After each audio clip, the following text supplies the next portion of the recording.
The rain fell like bullets against the glass, drumming a rhythm that matched the fury building behind Luca Caruso's eyes. 2:47 in the morning. The employee entrance of Cascade Care Home sat dark and narrow, accessible only to those who knew the building's secrets. He knew them all. He owned them all. Luca stood in the shadow of the awning, his cashmere coat, worth more than most people's annual salary, draped across shoulders that had carried the weight of an entire criminal empire for 19 years. His jaw was carved from granite, his dark eyes fixed on the door like a predator watching for movement in tall grass. Beside him, Carlo shifted his weight, and resting on the concealed weapon beneath his tailored black suit. "She's coming," Carlo said, his voice barely a whisper. Luca did not respond. He had been watching Aria Morgan for 3 weeks now. 19 nights. 19 identical exits from this facility, each one at almost the exact same hour. Always between 2:40 and 3 in the morning. Always carrying a cloth bag. Always looking over her shoulder like a criminal fleeing a crime scene. The door cracked open. She emerged into the storm like a ghost, her small frame swallowed by an oversized grey cardigan that hung from her shoulders like borrowed armor. Even from this distance, Luca could see the tremor in her hands as she pulled her thin jacket closer. Her dark hair was pulled back in a ponytail so tight it looked painful. Her face, he had seen her face only once, in the staff files, a photograph taken 5 years ago when she first started working at his care facility, was gaunt now, hollowed out by something deeper than hunger. She did not see him. She moved quickly down the side street, disappearing into the maze of Las Vegas's nighttime underbelly, where the casinos slept and the desperate still wandered. Where does she go? Gino emerged from the darkness, another suit, another set of loyal eyes. In Luca's world, loyalty was currency. It was measured in blood and sealed in silence. "That is what we are going to find out," Luca said, his voice deep and solid like an oath carved into stone. But what Luca Caruso did not know, what his men did not know, what no one in his entire organization could have possibly understood, was that Aria Morgan was not stealing from him. She was not selling his secrets to rival families. She was not betraying the empire he had spent 2 decades building from blood and shadow and the bones of everyone foolish enough to stand against him. She was saving a life. Somewhere across the city, at St. Mary's Hospital, a 7-year-old girl lay in a sterile room on the 4th floor, her small chest heaving with each labored breath. Pneumonia. The doctors had said it without ceremony, without any acknowledgement that this child's life hung by a thread thinner than spider's silk. Emma. His daughter. The only human being on earth that Luca Caruso had ever loved with anything approaching tenderness. The hospital bracelet on her tiny wrist bore his name as the emergency contact. And Aria Morgan was the only person who sat with her through the fever nights. The city lights of Las Vegas stretched out like a circuit board of broken promises, each glow representing someone's desperation, someone's gamble, someone's belief that luck could change everything. The thunder rolled across the sky, deep and angry, shaking the foundations of buildings, rattling windows. Another storm arriving. Aria pulled her jacket tighter and walked faster into it. Back at Cascade Care Home, in the administrative office on the 2nd floor, Douglas Hale sat at his desk reviewing the evening's incident reports. He was a man of 48 whose cruelty had aged him forward 20 years. His face was mottled with broken capillaries, his fingers perpetually stained with tobacco, his smile the kind that made people instinctively recoil. He had supervised Aria Morgan for 8 years. 8 years of stolen wages, of sexual coercion masked as workplace necessity, of a casual brutality that existed entirely within the gaps of what was legal and what was monstrous. Beside him stood Evelyn Blackwell, owner of Cascade Care Home and a dozen other properties across the city.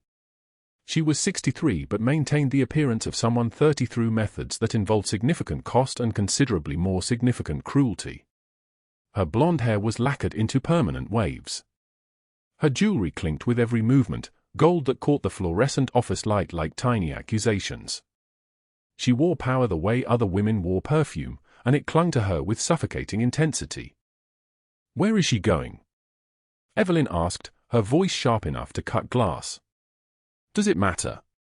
Douglas smiled his terrible smile. She owes us $35,000. In 2 weeks. Or her mother loses her medical care. We own her entirely. Evelyn leaned back in the expensive leather chair and laughed, a sound like ice cracking. I do love a woman who has absolutely nowhere to run. She will do absolutely anything we demand. Neither of them knew that across the city, Aria Morgan carried something more valuable than $35,000 in that cloth bag. She carried her grandmother's recipe book, bound in worn leather, filled with handwritten notes in margins that had yellowed with decades. Family recipes. Instructions for soups and breads and dishes that tasted like home. She carried it to a hospital room where a small girl with fever-bright eyes waited for stories. Because that was what Aria Morgan did. She saved people. Not with money, she had none. Not with power, she had none of that either. She saved people with her presence, with her voice, with the simple act of showing up in the darkness and refusing to leave. The clock on the hospital wall read 3:12 a.m. when Aria slipped through the emergency entrance. She was soaked through, her teeth chattering, but her eyes were steady. The nurses at the front desk knew her by now. They did not ask questions. They simply nodded and looked away, a silent pact of mercy in a building where mercy was rationed like everything else. The 4th-floor hallway was a tunnel of fluorescent light and the steady beep of machines keeping people alive, one mechanical breath at a time. Room for 17. She had memorized the number weeks ago. Emma was awake. The child lay beneath a thin hospital blanket, her small form barely making an impression on the mattress, tubes running from her arm to bags of clear fluid that dripped like liquid time itself. Her skin had a grayish cast, the color of someone who had already begun leaving the world. But when she saw Aria, something ignited in her eyes, a light, fragile as a candle in the wind, but undeniably present.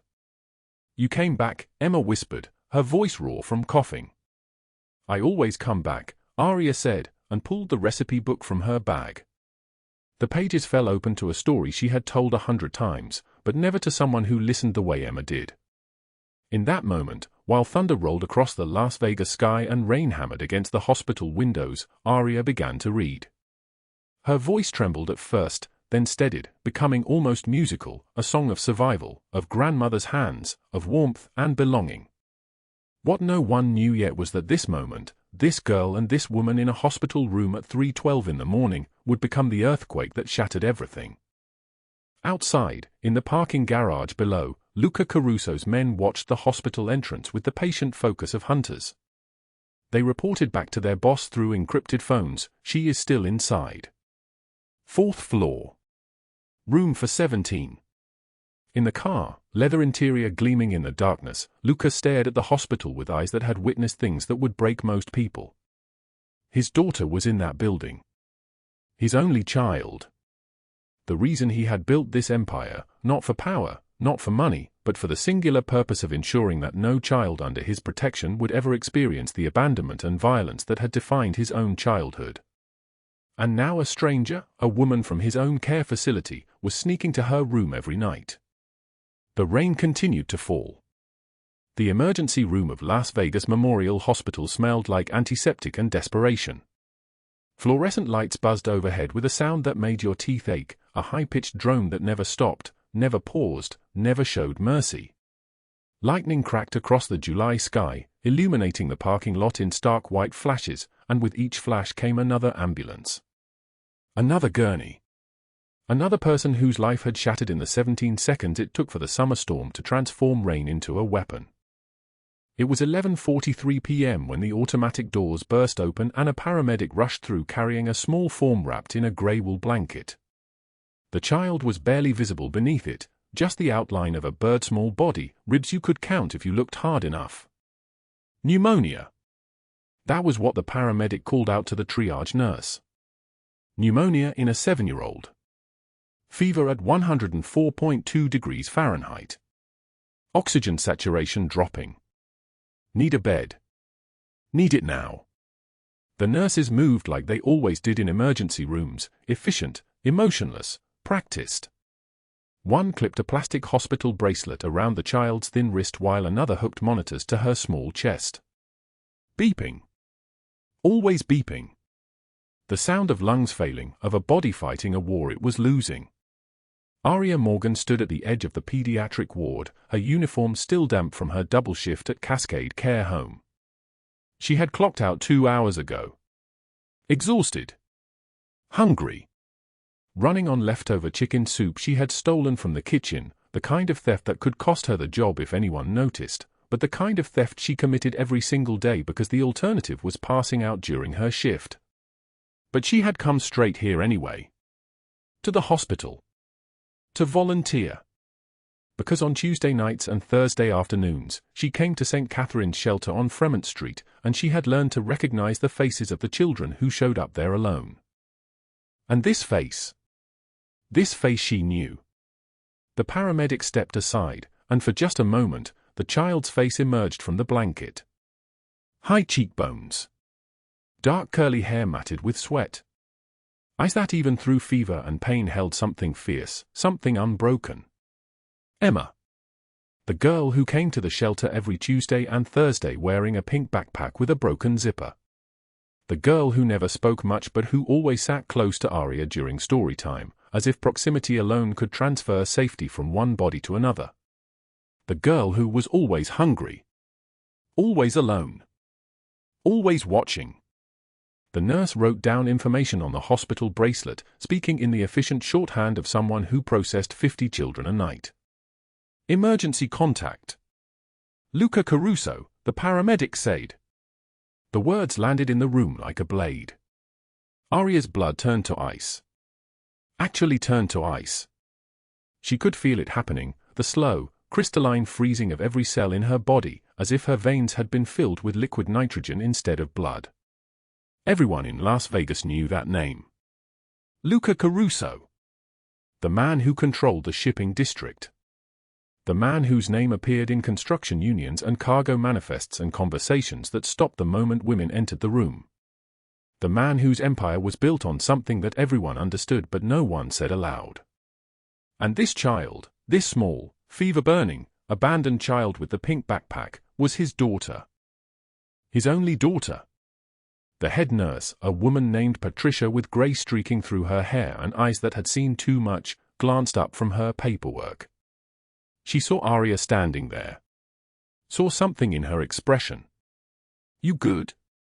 Aria could not speak. Her throat had closed. She opened her mouth and then closed it again, because what was she supposed to say? I know this child.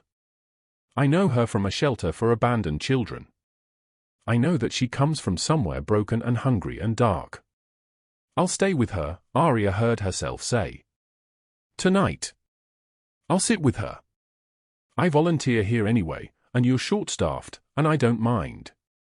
Patricia studied her for a moment. Then she nodded. Understaffed.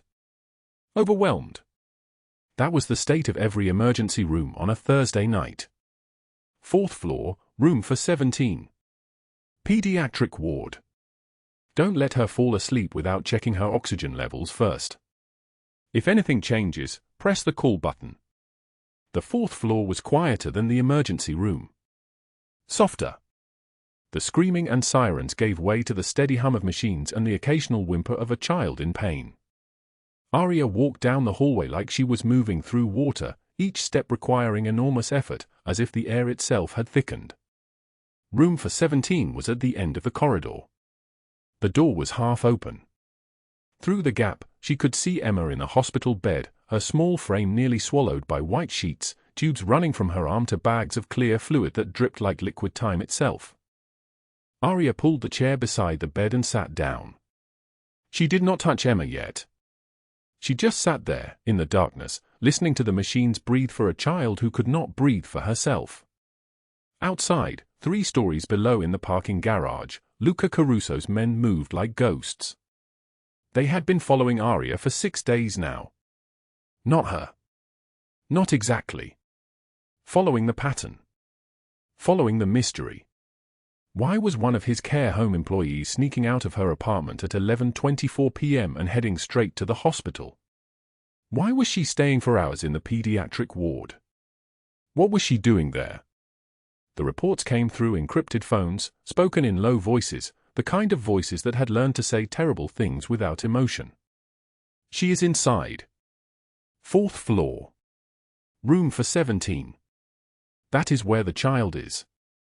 In the car, a black Mercedes with tinted windows and leather so soft it felt like touching a secret, Luca Caruso received the message.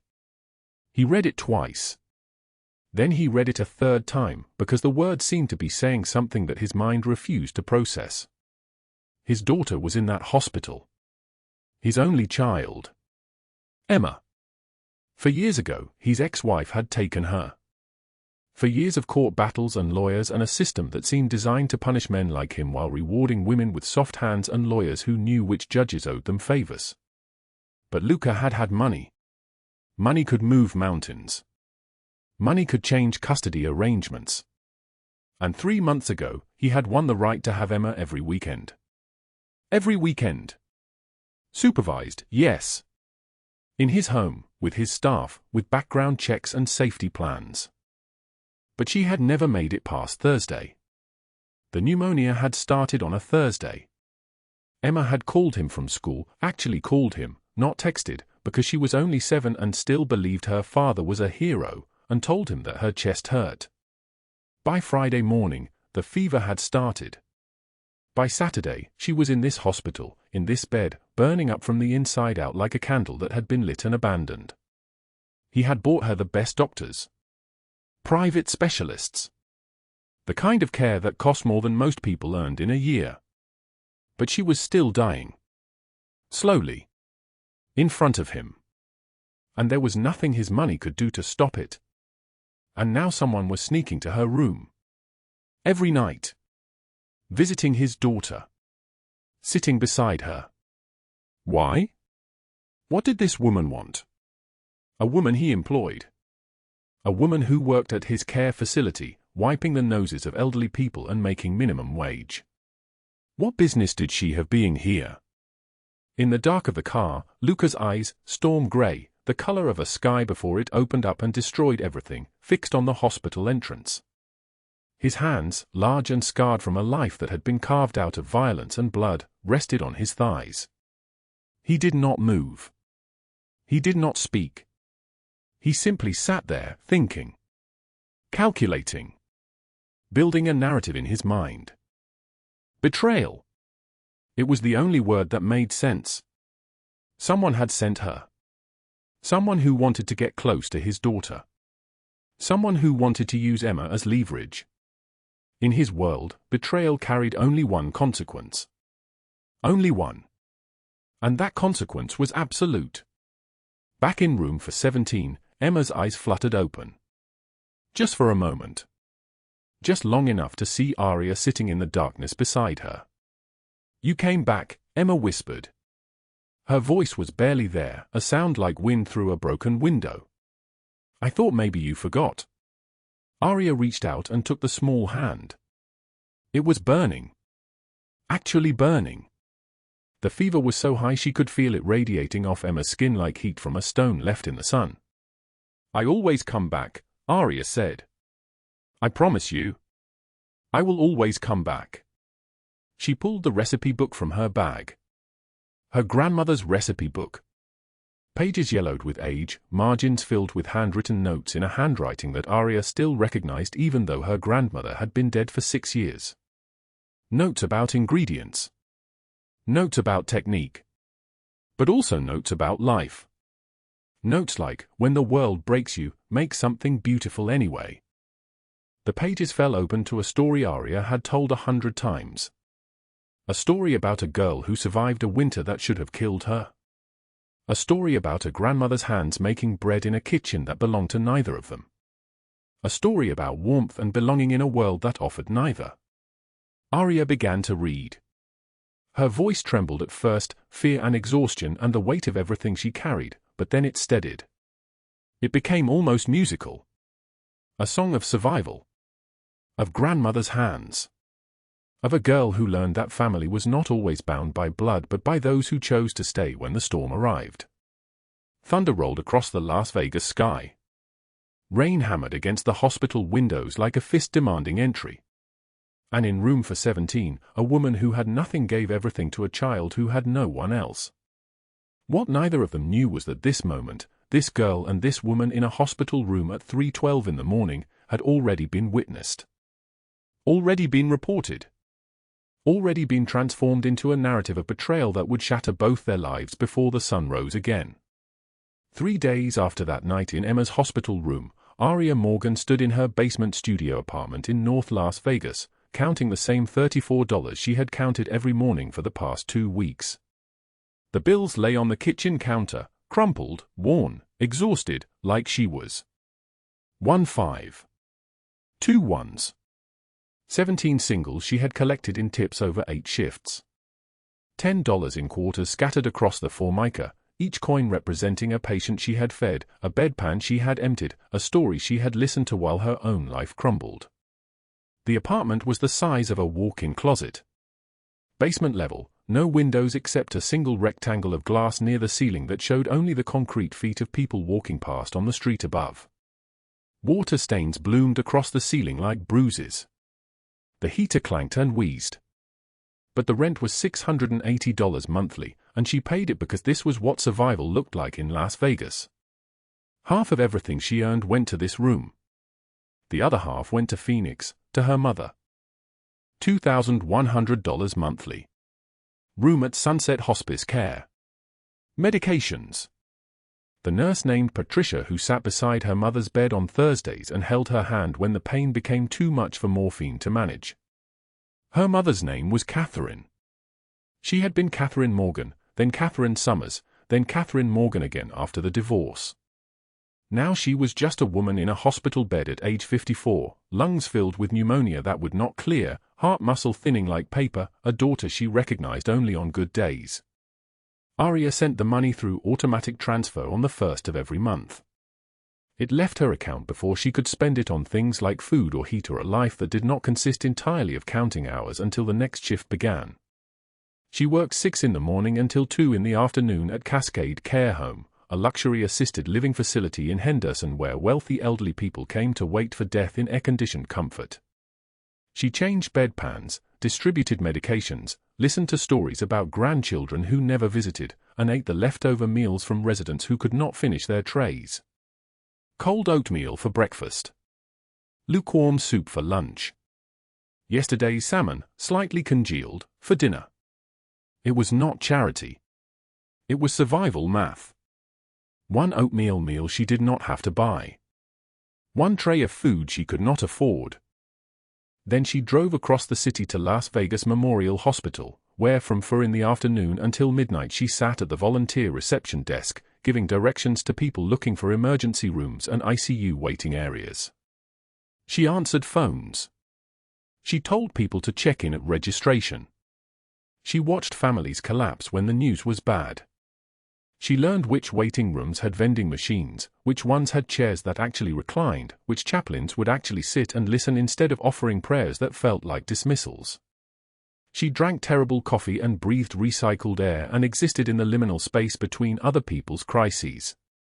For hours of sleep. Every single night. Insomnia and anxiety and the weight of knowing that if she missed 1 shift, if she could not perform, if anything shifted in the fragile architecture of her survival, everything would collapse. Her mother would lose her room. Her mother would go to a county facility, or back to the streets, or worse.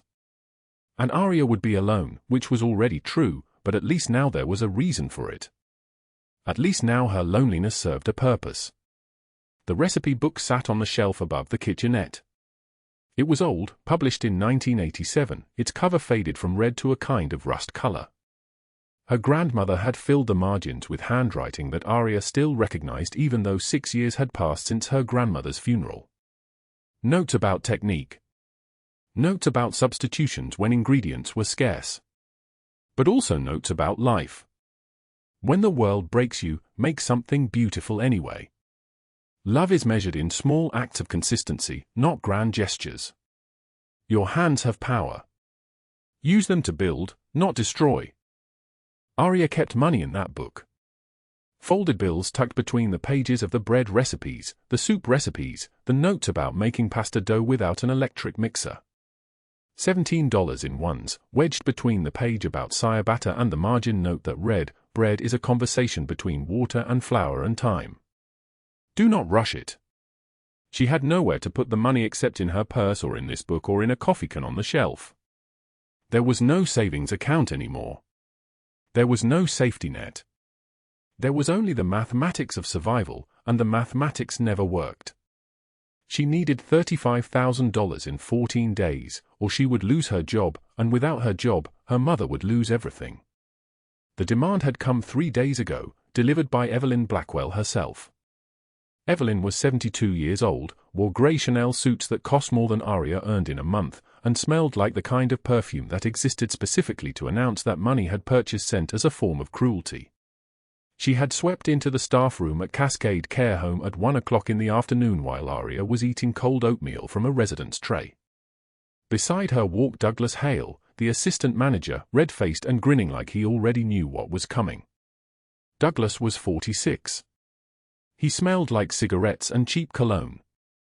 His hands were always moving, gestures that looked almost normal until he realized they were threats, calibrated violence, the physical language of a man who had learned that intimidation worked better than actual violence if you knew how to deploy it. Evelyn spoke first, her voice crisp as a credit card statement. "Miss Morgan, we have reviewed your personnel file. 8 years of mediocre performance. We are restructuring the facility. We require a performance bond of $35,000, non-refundable, to be deposited within 2 weeks, or your position is terminated. No severance. No references. Effective immediately." Aria's oatmeal suddenly tasted like ashes. The room tilted. The fluorescent lights hummed their fluorescent hum. Her vision tunneled to a single point. $35,000. She had 34. Douglas leaned against the refrigerator, still grinning. "Better start looking for another job, Morgan. Nobody else will hire you after this." That was 3 days ago. Now, standing in her basement apartment with a $34 pile of currency, Aria made a decision that would change everything.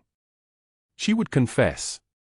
She would find Luca Caruso, the man whose daughter she had been secretly visiting, whose trust she had already violated simply by existing in the same city as his child, and she would tell him everything.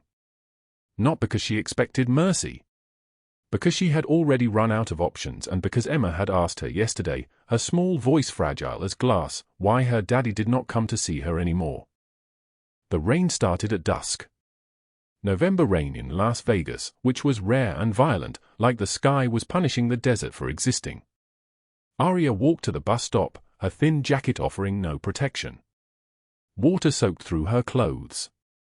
The bus came, she rode it across the city, watching the neighborhoods change from poor to middling to the glittering strip of lights that meant wealth and exclusion. Las Vegas Memorial Hospital rose from the darkness like a fortress.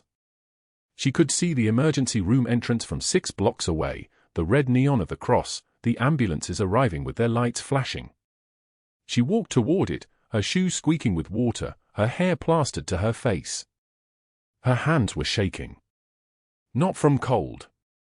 From the knowledge that she was about to approach a crime lord and confess to involvement with his missing daughter, and that whatever happened next would be her fault. Whatever price he demanded, she would deserve it. At 11:17 in the evening, a lightning strike turned the sky white. Aria stood at the entrance to the hospital, rain hammering the pavement, thunder rolling across the valley like a god clearing its throat. The rain smelled like ozone and desert and the future arriving all at once. She was rehearsing words that refused to arrange themselves into anything coherent. "Mr. Caruso, I know your daughter. I have been sitting with her without your permission.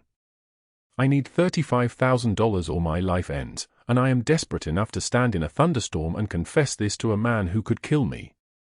The black Mercedes pulled to the curb with the precision of a hunter closing in on prey. Luca Caruso stepped out, and Aria's breath stopped. He was 6'3", maybe 6'4", muscled in the way that came from intention, not accident. His suit was black and tailored. His shirt was white and open at the collar, revealing the kind of chest that had been built and maintained by decades of discipline. His hair was dark with silver at the temples. His eyes were the color of flint, and the scar running through his left eyebrow made him look like he had already survived everything the world could offer and was only mildly interested in what came next. He was, objectively, the most dangerous-looking human being Arya had ever seen. Carlo and Gino flanked him, men in dark suits with the kind of posture that suggested they carried weapons not as tools but as extensions of themselves. Luca stared at Arya for 5 full seconds. His jaw clenched. His eyes moved from her face downward, cataloguing her soaked clothes, her thin jacket, her shaking hands, her entire insignificance. "Mr. Caruso, I need to speak with you about Emma," Arya said. His face turned to stone. "You know my daughter's name. You have been following her." "No. I have been protecting her. She comes to the shelter where I volunteer. When she arrived at the hospital 3 nights ago, I stayed with her. I held her hand while her fever broke.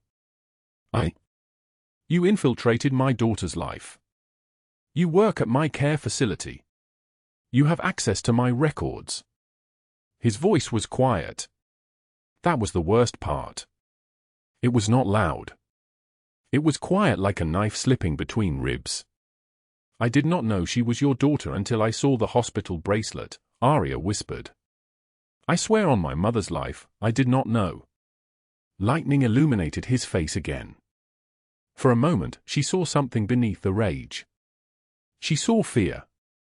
Raw, animal fear that his daughter had been missing and alone and vulnerable for months, and some stranger had been the only person to show her kindness. "Why should I believe you?" he asked. Arya took a breath. The rain hammered down. Thunder rolled. And she told him the truth. "Because I have nowhere else to go. Because I need $35,000 in 2 weeks or I lose my job and my mother loses her health care and everything I have built collapses. Because I am desperate enough to stand here in a thunderstorm and confess to a man who could kill me, hoping you will see I am telling the truth. Because Emma matters more to me than my own safety. And because you deserve to know that your daughter is brave and kind and hungry all the time, and someone needs to tell you that before you do something you cannot take back." Luca stared at her. Then he walked to the Mercedes and opened the back door. "Get in." Inside the car, leather seats and the smell of expensive cologne and something else, the smell of power, which is really just the smell of money mixed with the certainty that the world will obey. Arya sat between Carlo and Gino in the back. Luca turned from the front passenger seat, and his voice was different now. It was asking for the truth, not demanding it. "Tell me everything." So Arya told him about the shelter, about Emma's Tuesday visits, about the pink backpack and the way the child flinched when anyone raised their voice.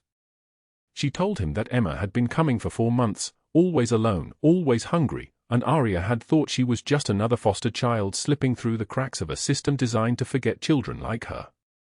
Luca's knuckles turned white on the seat in front of him. "Her mother took her 8 months ago," he said, and his voice sounded like something breaking. "Custody dispute. Parental alienation. I have been searching. Every contact. Every resource. Nothing." Carlo stared at his boss. In 15 years of working for Luca Caruso, he had never seen his hands shake. Arya continued, "I work double shifts. I send every dollar to my mother in hospice.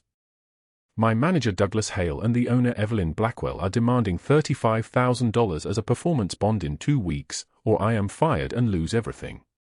I have $34 total. I came here because I have run out of options and because Emma asked me yesterday why her daddy does not come to see her anymore." Luca closed his eyes. When he opened them, his voice was raw as an open wound. "Where is she now?" "Pediatric ward. Room 347. Still recovering from the pneumonia." The car pulled into the hospital garage. They took the elevator in silence, and the silence was the loudest thing Arya had ever heard. Footsteps down a hallway. The beep of monitors. The soft crying of a child somewhere in the building. They arrived at room 347. Emma slept under white blankets, small chest rising and falling, for in her tiny arm, her face peaceful in the way that only sleeping children can be peaceful, Luca stood in the doorway for 10 seconds. Then he walked to the bed, knelt beside it, and took Emma's hand in both of his. Tears ran down his face. Silent, unstoppable tears. His shoulders shook. Carlo and Gino exchanged a look of pure shock. In 15 years, they had never seen their boss cry. They stepped back, giving him space, but staying close, the way loyal men do. Emma's eyes fluttered open. "Daddy!" Her voice was a whisper, confused, and then joyful. "Daddy, you came. I am here, Angel. I am here. I am so sorry. I am so sorry I was not here before." He pressed his forehead to her small hand and wept. Emma looked past him at Arya, still standing in the corner. Arya stayed. Every night. She told me stories. She did not leave me alone. Luca turned, his face still wet, his eyes red, his voice breaking into pieces. "You sat with her. When she was alone and terrified and sick. You stayed." "Someone had to," Arya said. 2 hours later, at 2 in the morning, in the hospital cafeteria, Arya and Luca sat across from each other. The fluorescent lights made everything look clinical and unreal. The coffee was terrible. Luca was composed again, but his eyes were still red, and his hands trembled slightly when he lifted his cup.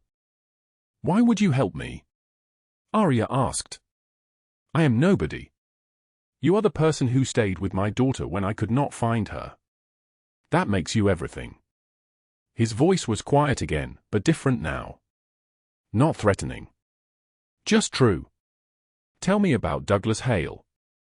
Arya hesitated. Then she stood, turned, and lifted the back of her shirt 6 inches. Even in the fluorescent light, the scars were visible. Overlapping layers of damage, mapped across her back like a topographical chart of hell itself. Some scars were old and silver. Some were newer and still pink. 8 years of evidence. 8 years of hidden violence. Luca stood. His entire body went rigid. His face transformed into something that looked like it could destroy cities. "How many times?" he asked quietly. "I stopped counting." "Since when?" "Since I started working at Cascade Care. Since I complained about missing tips. Since he realized I was alone and nobody would believe me. Since he learned that I needed the job more than I needed safety." Luca walked to the window and gripped the frame until his knuckles turned white. His voice, when he spoke, was not loud. It was quiet and measured and absolutely, completely terrifying. "Carlo." Carlo appeared in the doorway. He had been waiting just outside, the way that loyal men wait. "Find everything. Find Douglas Hale's address, his bank accounts, his family, his secrets. Find Evelyn Blackwell's connections, her assets, her vulnerabilities. I want it all by dawn." Luca paused. "And find out who else she has hurt. She did not invent this system alone." "Yes, boss," Carlo said, and disappeared. Luca returned to the table. He took Arya's hand. His hand was warm and very large and entirely steady now. "You will not lose your job. You will not pay $1 single. And Douglas Hale will spend the rest of his life regretting the day he decided that your silence was permission." "Why are you doing this?" Arya asked. Luca looked at her, and for a moment, she saw the younger man beneath the crime lord. She saw the boy he had been. "Because I grew up with a father who beat me unconscious every weekend. Because I made an oath that no child, no person, under my protection would ever suffer the way I suffered. And because you saved my daughter when you had every reason to save yourself. That is not something I forget. That is not something I forgive debt on. That is something I build empires to repay." But what Arya did not know, what nobody knew except for Douglas Hale and Evelyn Blackwell whispering in the dark, was that they had already set their final trap. And tomorrow morning, when the sun rose over Las Vegas, everything would converge. Every secret would surface. Every debt would come due. The sound of rain continued through the night, washing the city clean, preparing it for what was coming.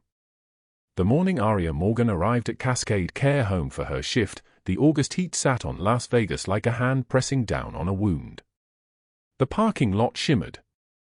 The concrete burned through the soles of her shoes. She had not slept. She had counted her money 3 times at 4 a.m., $34.72, the sum total of her entire existence after 8 years of double shifts and stolen meals. $34 between her and nothing. The staff room smelled like burnt coffee and the particular staleness of a place where desperation lived. Douglas Hale stood waiting. He was a tall man, 53 years old, with thinning sandy hair and the kind of pink complexion that came from office work and expensive whiskey. His shirt was unbuttoned at the collar, revealing the soft hollow of his throat. Behind him, Evelyn Blackwell occupied the single chair like a throne. She was 61, dressed in a cream-colored Chanel suit that cost more than Aria's monthly rent, her blonde hair swept back with silver combs. Her nails were lacquered red. Her smile was sharp as a blade. "Aria," Douglas said. His voice remained pleasant, conversational, the way it always did before the cruelty began. "I need to talk to you about your employment status." Aria's chest tightened. She had known this was coming. She had felt the weight of it for 2 weeks, ever since Douglas had first mentioned the money. $35,000. By last Friday. Her mother needed her medication. Her mother needed the hospice. Her mother needed Aria to keep working, keep surviving, keep breathing. The deadline, Evelyn said, and her voice carried the tone of a woman accustomed to being obeyed, has been moved up. You now have 1 week, not 2. 1 week, Aria. 7 days to produce $35,000, or your employment is terminated immediately. You cannot do that, Aria said. The words came out small, trembling like a candle in the wind. We had an agreement. We had 2 weeks. Douglas stepped closer. He stood so near she could feel the heat radiating from his body, could smell the coffee and cologne mixture on his skin. We can do whatever we want, actually. And I am calling your mother's hospice today. I am going to explain that her financial support will be ending. That her room will need to be vacated by the end of the month. That the medications your mother depends on cannot be continued without payment. Aria's vision began to tunnel. The edges of the room darkened. 8 years. 8 years of this man's voice in her ears, his hands reaching when he thought no one was looking, his whispered threats and casual cruelties. 8 years of swallowing the fear until it had become part of her blood. Unless, Douglas said, and his hand reached out, fingers closing around her upper arm, we come to some sort of arrangement. Just you and me. Private arrangements. You understand? Aria jerked back. Her shoulder blade struck the wall behind her with a sound like impact.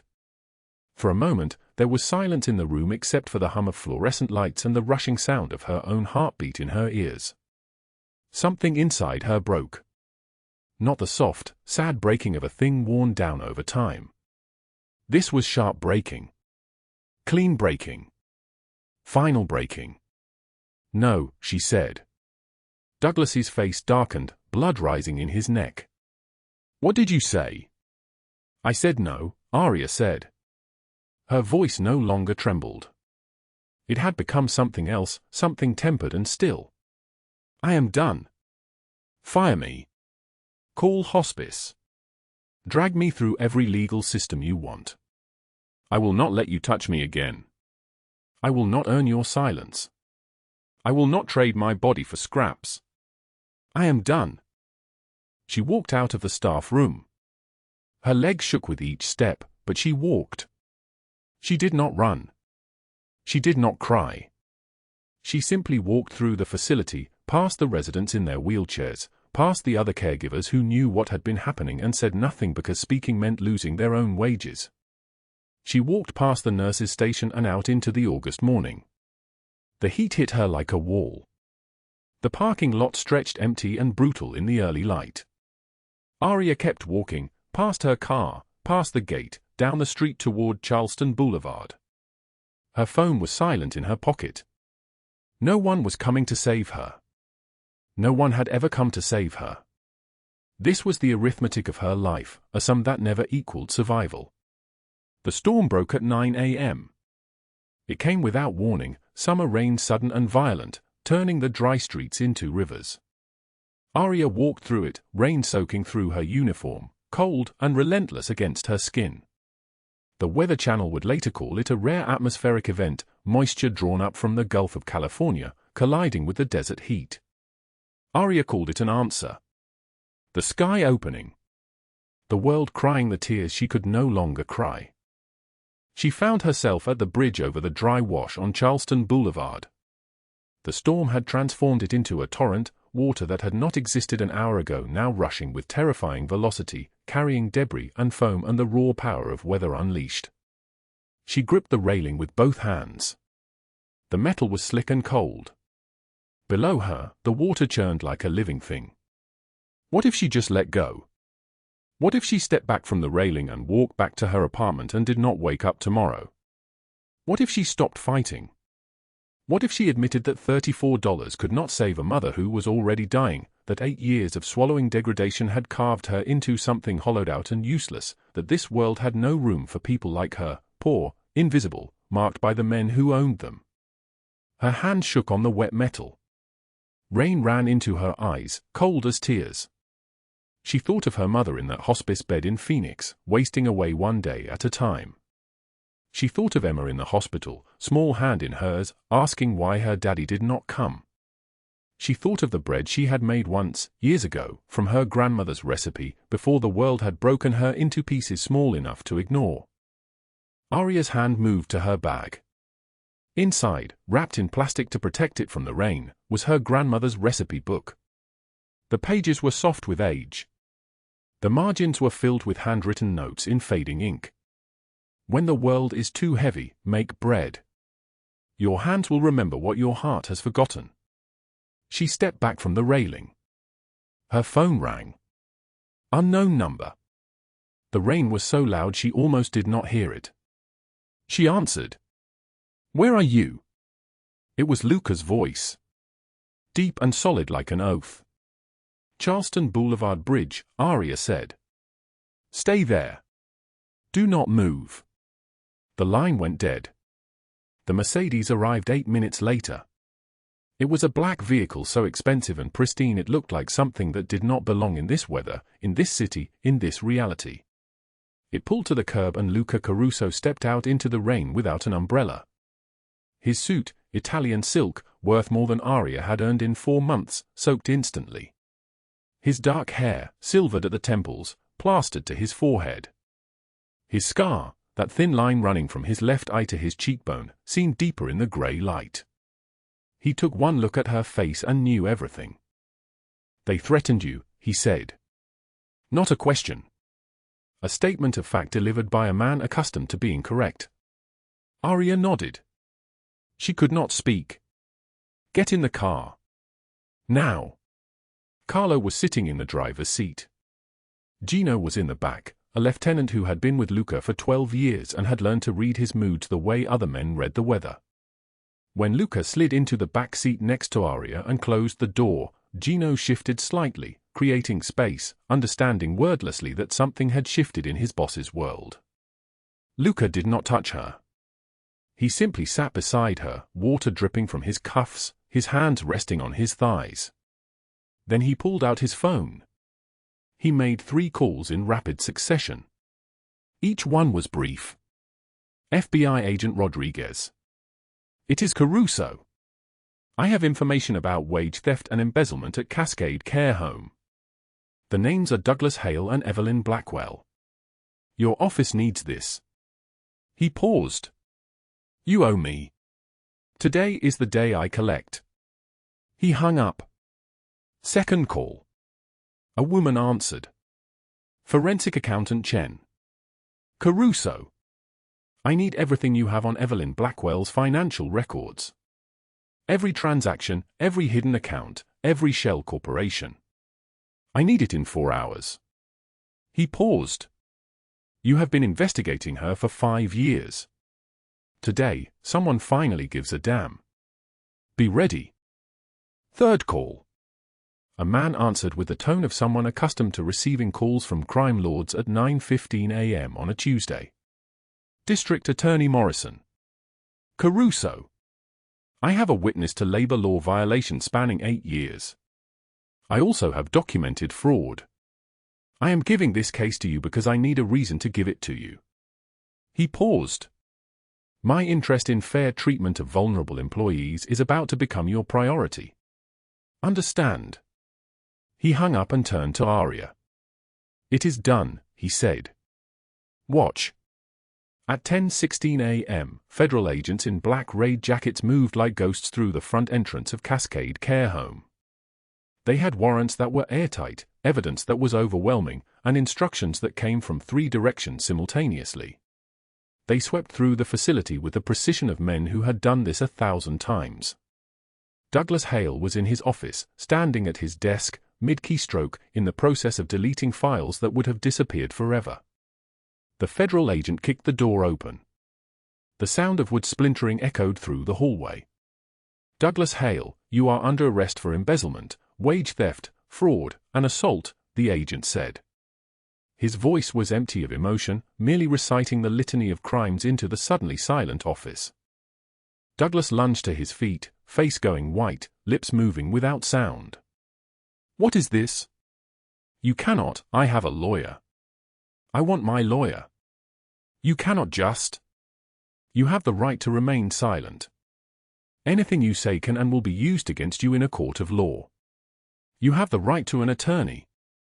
Douglas's knees buckled. He collapsed forward, both hands slamming against the desk, trembling like a cornered animal. Please, he said. Please, I can explain. I can pay it back.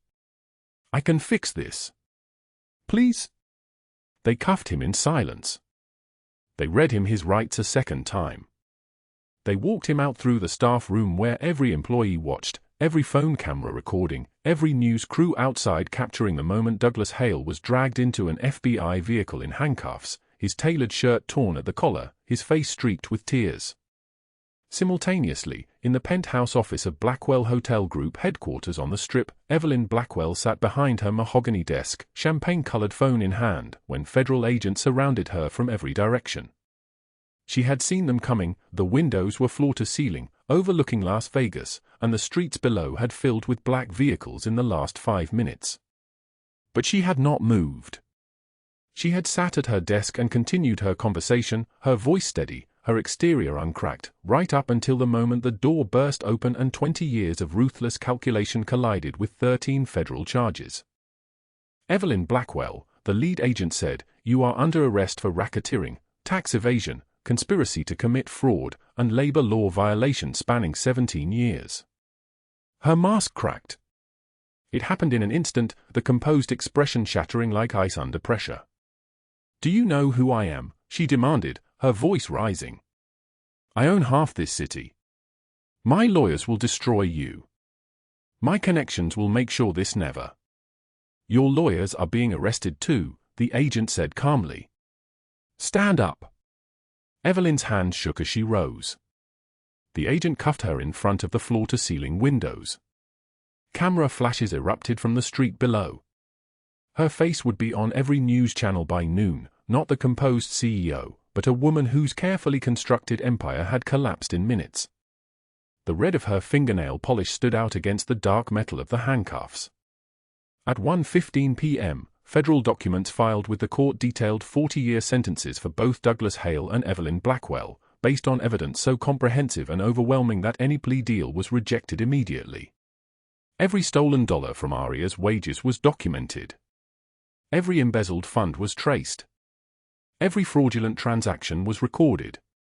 Justice was not death. Death would have been too quick, too easy, too merciful. This was systematic destruction. This was the weight of a criminal justice system that, for once, moved with purpose. Luca returned to the Mercedes. He had not attended the raids. He did not need to. He had made the calls. The rest belonged to people whose job it was to deliver consequences. He slid into the back seat beside Aria, who had not spoken during the 2 hours they had waited. Aria stared at him. How? She asked. Her voice was barely a whisper. How did you?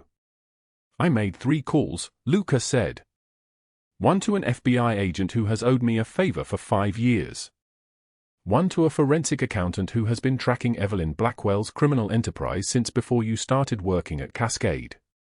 One to a district attorney who needed one final piece of leverage to justify an investigation everyone knew was necessary. He paused. I did not do this because you asked. I did this because your suffering was part of a system designed by people who profit from invisibility. That system ends now. I did not agree to testify, Aria said. You will not have to, Luca said. Douglas kept records. Passwords written on sticky notes in his desk drawer. Bank statements documenting every transaction. Evelyn kept better records. She is a businesswoman, after all. She documented everything. They buried themselves. Aria covered her face with both hands. The sobs came from somewhere deep, from 8 years of fear compressed into a space too small to contain it. She wept in the back of a luxury car owned by a crime lord, tears that had been waiting for 8 years to be released, shoulders shaking, breath coming in fragments. Luca did not touch her. He simply sat beside her and let her break, the way a man sits beside someone who is finally allowed to fall apart. The rain continued outside.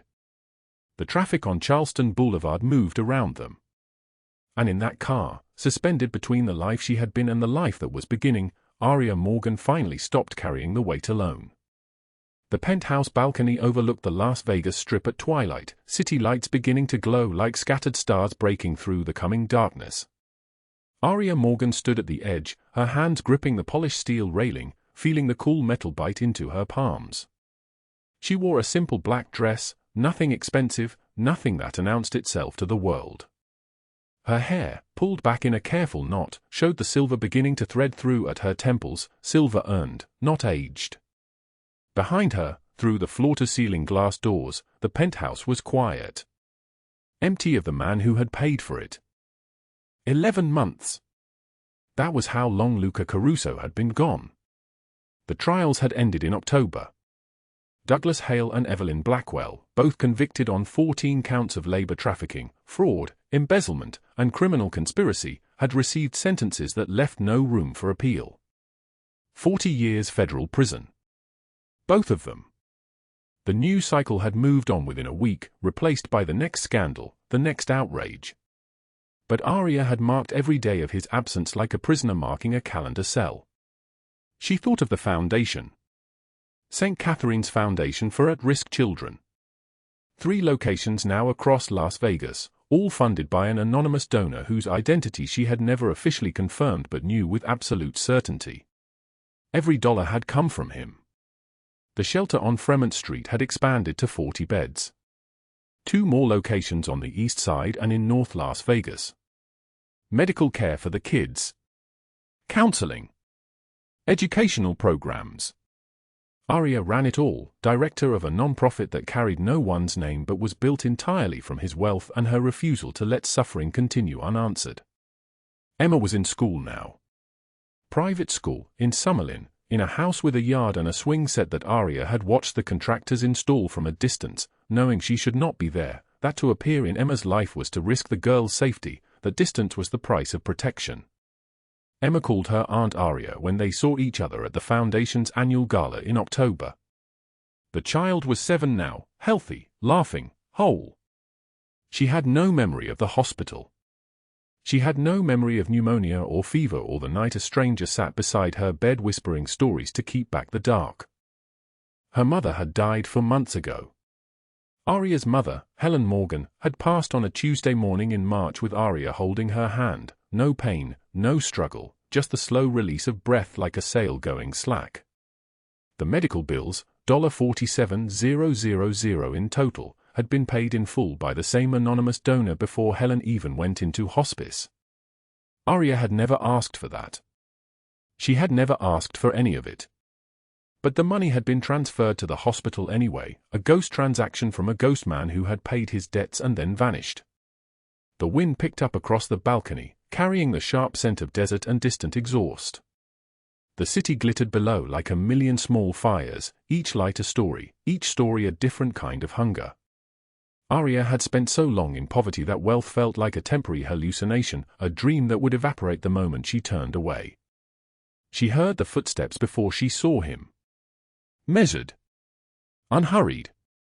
The same footsteps she had heard in hospital corridors and parking garages and the entrance to her own small apartment when he came to tell her about the arrests.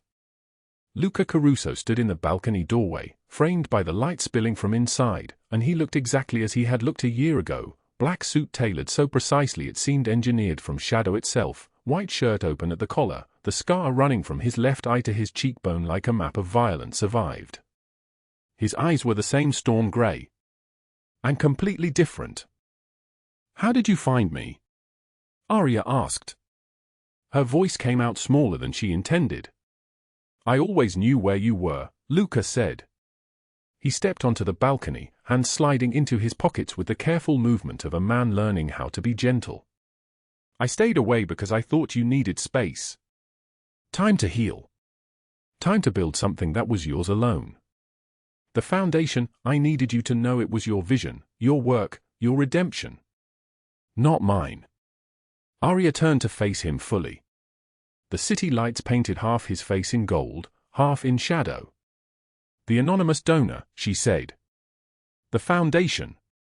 The hospital bills. That was you." "Every dollar," he said. "Why?" Luca looked out at the city, at the sprawl of lights and chaos and human hunger arranged below them like a circuit board of desire. When he spoke, his voice came out low, careful, like a man translating something impossible into language. "Because a year ago, you stood in the rain and confessed everything to a man who could have killed you without consequence. Because you were desperate enough to try truth when you had nothing left. Because you sat with my daughter when she was sick and alone and you did not know if I would thank you or destroy you, and you did it anyway. Because when I saw your scars, Arya, I saw my own childhood mapped across your skin, and I swore I would burn down anyone who ever hurt you again." She did not speak. Could not speak. "You did not have to do all of this," she finally whispered. "Yes, I did." He turned to face her directly, the scar catching the light. "Arya Morgan, I have carried something for a year. A truth I could not speak until you were safe. Until you were whole. Until you could choose freely, unburdened by gratitude or obligation. And I needed you to know before I disappeared again." His voice dropped to a place between thunder and prayer. "I am in love with you. I have been since the night you stood in the hospital and told me Emma asked why her daddy did not come. I am in love with your courage and your scars and the way you survive impossible things. I know I am the last person who deserves you, but I needed you to know." Arya stared at him. Tears ran down her face in silent lines. The city lights blurred. "You are not the last person," she said. "You are the only person who ever saw me. Not what I could do for you. Not what I could give you. Who I actually am. I have been waiting a year for you to come back." She crossed the balcony and took his face in both hands. His skin was warm. Real. Not a dream that would evaporate. They kissed as the city lights bloomed below them, a moment of perfect stillness in a world that had been nothing but chaos. 6 months later, Christmas morning bloomed white and gold across the house in Summerlin. Snow had begun falling the night before, rare enough in Las Vegas to feel like a miracle, and it clung to the windows like a promise kept. Emma tore through wrapping paper with the unself-conscious joy of a child who had never learned to be careful. Laughter spilled from her mouth like water from a broken dam. Arya sat on the leather couch, Luca's arm around her shoulders, her hand resting on the small swell of her belly where their daughter was growing in the dark, a life built from wreckage and grace.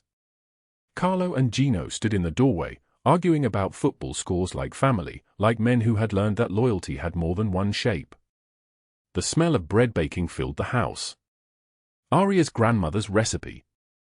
The one written in the margins of a book that had saved her life in ways she did not fully understand. She had found the recipe book in her mother's things after Helen died.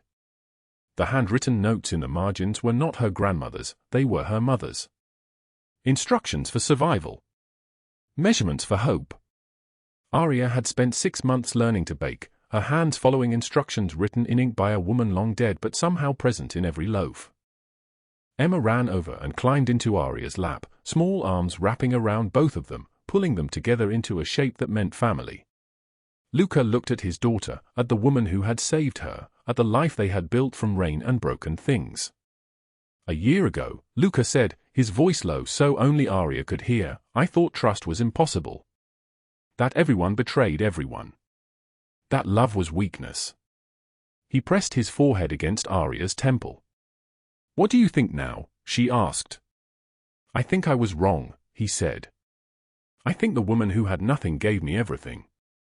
Emma squirmed and giggled, demanding attention, and they both turned to her, this child who had brought two strangers together, who had been the bridge between darkness and light. Family is not always bound by blood but by those who choose to stay when the storm arrives. If this story moved you, drop a like right now.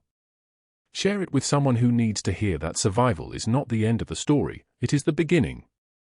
Subscribe because tomorrow, we are bringing you another story that will wreck you in the best way. And drop a comment below, what would you have done in Arya's position? Would you have trusted Luca Caruso when he first approached you? Let us know. Every comment is a reminder that these stories matter, that survival matters, that being seen matters. We wish all of you watching good health, joyful days, and the peace that comes from being truly known by someone who stays. Thank you for being here until the end. We will see you in the next video. Goodbye.